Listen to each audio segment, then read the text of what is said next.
All right, back here on Inside Wrestling Radio, and we're up on the interview portion of the program right now, and we welcome to the program today CW Anderson. CW has worked for about every major wrestling organization in the United States. He's done about everything there is to do in the business. The most recent event was the big TNA ECW pay-per-view that they did, Hardcore Justice, recently, where he worked Too Cold Scorpio, and I actually just watched that match last night, CW, and was really great. But anyway, welcome right now to the program, CW Anderson. How you doing, brother? Thanks, guys. I'm doing wonderful. Thanks for having me on. Well, we really appreciate you coming on, man, and we just wanted to get you on here and talk about some of your early career and some of the things that you had going on. And I was reading in your bio before they bringing you on here, and it says you were actually drafted by the San Diego Padres as a catcher. Tell us a little bit about that. Yeah, man, that was my first love. You know, most of these guys that are in wrestling, that's all they've ever wanted to do. And wrestling was like I don't even call it a backup plan. I kind of fell into that. But baseball, dude, I was all about it. 18 years old, 170 pounds, recruited out of high school to play for the Padres, and I was really influenced by my mom to go to college. She kind of talked me out of it. It's like the pros always be there. Let's go and get your education first. That way you'll have something to fall back on. And you know, in a way, she was right, because I never fully got my education. I did go for computer programming, but never finished. And damn, I wish I'd have got my education now at this point in my life. But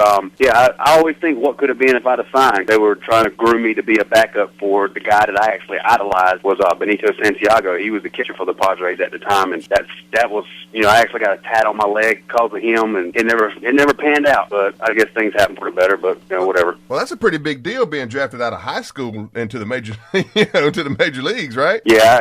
I was a pretty good hitter. I wasn't a power hitter. Like I was on like 170, 175 pounds. I mean, this is right before the Latin explosion, you know, of the catchers that came through in like the early '90s. I had a really strong arm. You know, they clocked me at 88 throwing from my knees to second base. Wow. So I had a freaking cannon. I mean, I can still throw hard today because I still play a lot of softball, but nothing like I could then. And I couldn't run, man. I was a typical catcher. I was slow, hit, but I was very smart. Right. You know, I knew when guys wanted to count a steal, what to throw this. And actually, I had one umpires around here that said he told my dad that it was an honor for him to call a game with me catching. He said Chris is one of the best catchers I've ever been around and ever seen. And Dad goes, yeah, you know, kind of for his age. And the guy goes, no, I don't. Really? Yeah, he was, and that was a huge compliment from this guy, so because he'd been around a while. But you know, it's one of them things in the past. Is always things what could have been. So right, yeah, believe me, I sympathize with that. Yeah, you grew up in North Carolina. We're from South Carolina here, and I was also reading in your bio where you was a big fan of the NWA back in those days, and I was too. That's what we grew up on here in the South. You know, where there wasn't a whole lot of WWF programming back then around here. So you know, watching that old NWA stuff is how I fell in love with the business. And tell me a little bit about what got you are involved in wrestling. But it's like you said, WWE was never really big. But you know, in my house, I didn't get cable or satellite anything until I was in my early 20s. So you know, the channels were limited, and NWA was on. And when I was younger, I didn't care for wrestling, not at all. My brother watched it every Saturday night on our Channel 5 down here with the NWA, and it was taped out of Raleigh, which is about 40 minutes from here. And I watched Saturday Night Live. I didn't care one thing about it. Sat down with him one night and started watching, kind of got into it. And Kevin was my little brother. He's a huge fan of Jimmy Valiant, and got watching him, watching the Horsemen, and seeing the Midnight Express, the Rock and Roll Express, and see the battles they used to have. And went to a couple of shows that were taped, like I said, at Dorton Arena in Raleigh, and got hooked with it, man. I mean, you know, every little kid wrestles when they're little. It's nothing like the idiots that do that back stuff or backyard stuff or hurting people. But you know, we'd pull out the mattresses and wrestle, and you know, try to be who we thought. You know, for me, it was always Bobby Eaton. Yeah, that's who I always wanted to be. Yeah, and, I was a huge fan of Eaton's also. Like, watching Starrcade, and I remember going to my uncle's house because Starrcade used to be a Thanksgiving thing. It used to come on Thanksgiving Day, right. And I remember going to his house on satellite and watching the Fuse, the I Quit match with Magnum and Tully, and the great Flair cage matches. But like I said, you know, I love watching wrestling, but never thought about getting into it. Never even considered it. So, what actually got you into the business? What made you make the transition from fan to wrestler? When I got out of college, I started land surveying and went to McDonald's one day here in the local town outside where I live at. And one of my friends that I've known for a long time, I saw him in line and started talking to him. And he said he was doing this little independent wrestling thing. It had a little independent guy that was training them, and they were putting on little shows. And literally, it was in the backyard. It was a ring set up in the guy's backyard. And he said they're doing these little shows, and they're starting to do shows in the armories. He said, you should come with me one day, and we'll see, you know, get you in the ring. And I was like, you know, whatever. I went with him early Ole to a show at Armory one day and got in the ring, started rolling around, and man, I got that bug. I got hooked. You couldn't get me out of the ring after that. Nobody really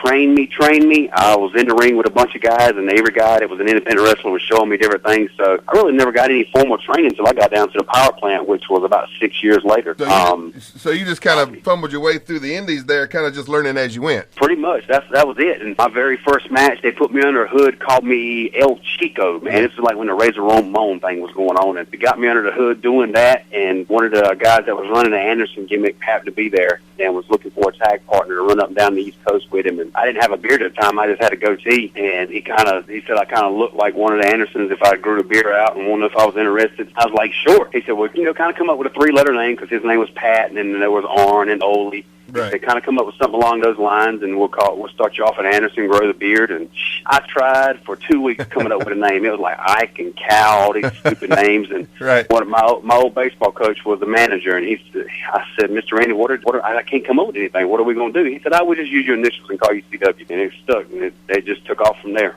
Right. Now, you mentioned Pat Anderson, and also in your bio, I also read about you met Rikki Anderson as well. And I actually met Rikki a couple of times myself. Is that what led to your meeting with Ole? No, man, that was years down the road. Oh, it was? Okay. Rikki and Pat were the ones that give it to me. They gave me the permission. They said they had gotten it from Gene.